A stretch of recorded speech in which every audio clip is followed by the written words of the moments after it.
मतलब आवाज थोड़ी धीरे रखना सर, रिकॉर्ड कर रहे हैं। रेडी, रिकॉर्ड कर रहे हैं सर। स्टार्ट। भारत की आर्थिक तरक्की की दुनिया भर में चर्चा है। स्टॉप। यह दुनिया में पांचवी बड़ी आर्थिक शक्ति बन गया है। स्टॉप। 2 वर्ष में यह तीसरी बड़ी आर्थिक शक्ति बन जाएगा, कौमा ऐसा दावा किया गया है। स्टॉप।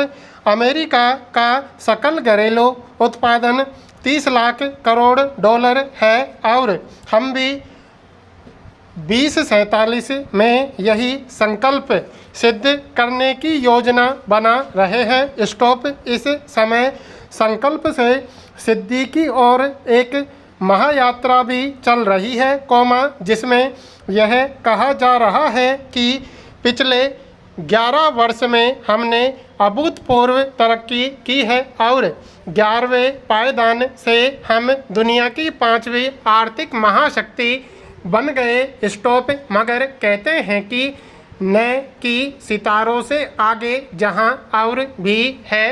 स्टॉप। तो भारत का लक्ष्य है और उसका संकल्प है दुनिया का सबसे ताकतवर देश बनना।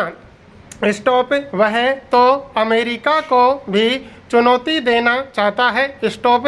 देखने की बात है कि यह सपना पूरा कब होता है। स्टॉप। पैरा।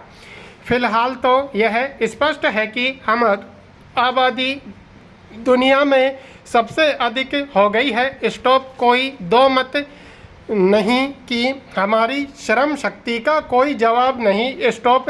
हमारा उपभोक्ता बाजार दुनिया में सबसे बड़ा है, कौमा जो चीन को भी छका सकता है। स्टॉप। इसके साथ यह भी कि हम डिजिटल ताकत, कौमा कृत्रिम मेगा और रोबोटिक शक्ति में पश्चिमी देशों से कम भी नहीं। स्टॉप। हमारे आंतरिक अनुसंधान संगठन इसरो की पूरी दुनिया में चर्चा है। स्टॉप।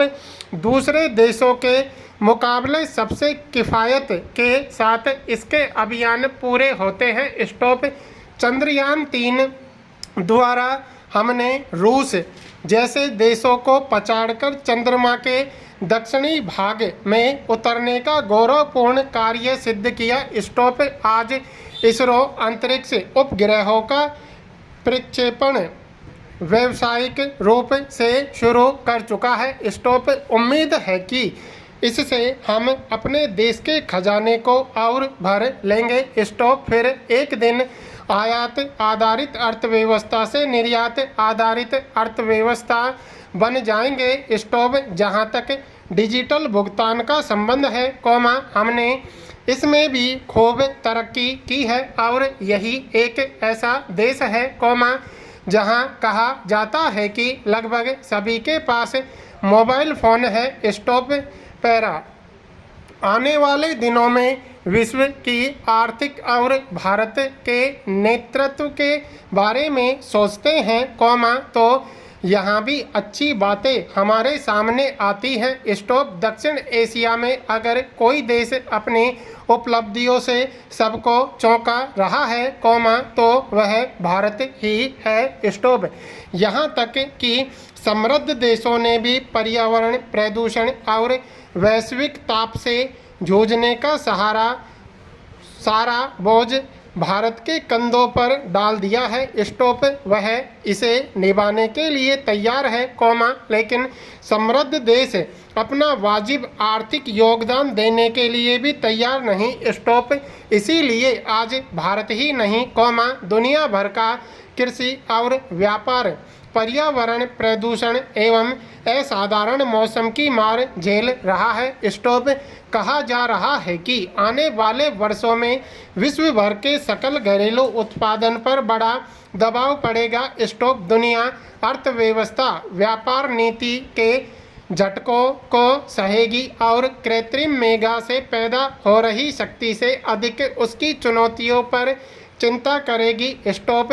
विश्व आर्थिक मंच की एक नई रपट का कहना है कि इन झटकों से वैश्विक जीडीपी की वृद्धि पर दबाव पड़ेगा, कौमा लेकिन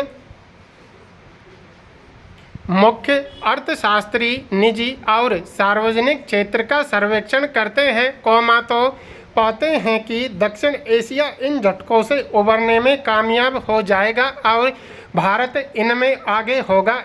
यह भी कहा जा रहा है कि दक्षिण एशिया की सबसे बड़ी अर्थव्यवस्था भारत इस वृद्धि का प्राथमिक इंजन बनने के लिए तैयार है। विश्व आर्थिक मंच ही नहीं, रिजर्व बैंक को भी भरोसा है कि भारत 2025 में 6.2% और 2026 में 6.3% जीडीपी की रफ्तार से बढ़ सकता है। इसके मुकाबले में विश्व आर्थिक मंच कहता है कि चीन का पिछड़ जाना संभव है। अर्थशास्त्री इस बात से भी पूरी तरह सहमत नहीं कि चीन इस साल 5% की अपनी जीडीपी दर के बराबर भी पहुंच सकेगा या नहीं। कृत्रिम मेगा की ताकत के नकारात्मक प्रभाव की चिंता अलग है। अर्थशास्त्री मानते हैं कि कृत्रिम मेगा से नौकरियां जाएंगी।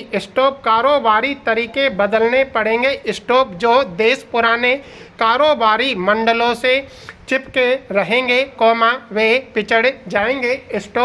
पैरा कई अर्थशास्त्रियों ने कहा है कि कृत्रिम मेगा गलत सूचनाओं को प्रमाणिक सत्य के तौर पर पेश कर देगी, जिससे सामाजिक अस्थिरता फैल सकती है। इसलिए दुनिया को सजग रहना होगा कि कृत्रिम मेगा कहीं भस्मासुर न बन जाए। अगर भारत को दुनिया के विकास का इंजन बनाना है, तो उसे इस दिशा में सोचना पड़ेगा।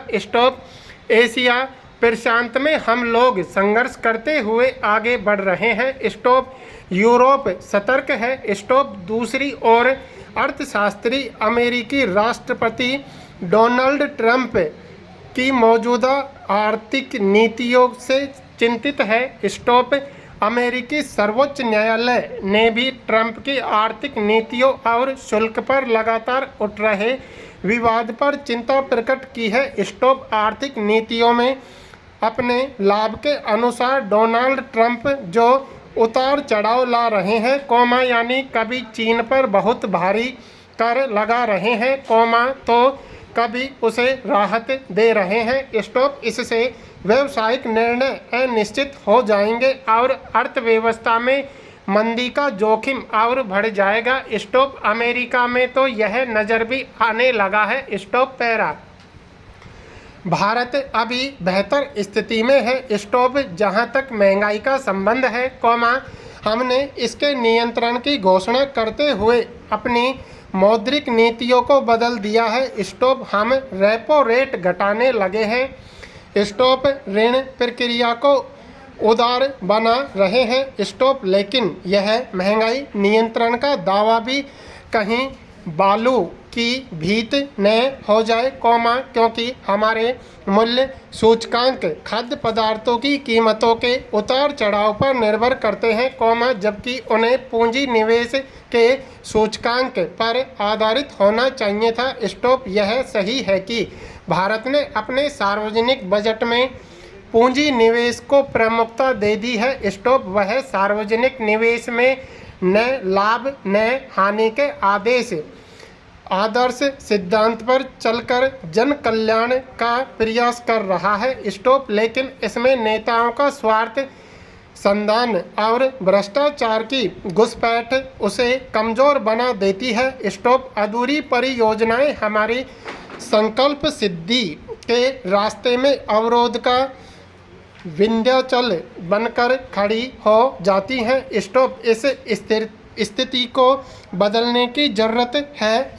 इसके लिए न केवल काम करने की प्रवृत्ति को बदलना होगा, बल्कि देश में राष्ट्रीयता और नैतिकता की पुनर्स्थापना भी करनी होगी। आजकल भौतिकवाद का अंध प्रसार अनैतिक की कब्रगाह बन रहा है। भारत के पास सद्विचारों की जो पृष्ठभूमि है, उसको पाठ्यक्रम में लाया जाए।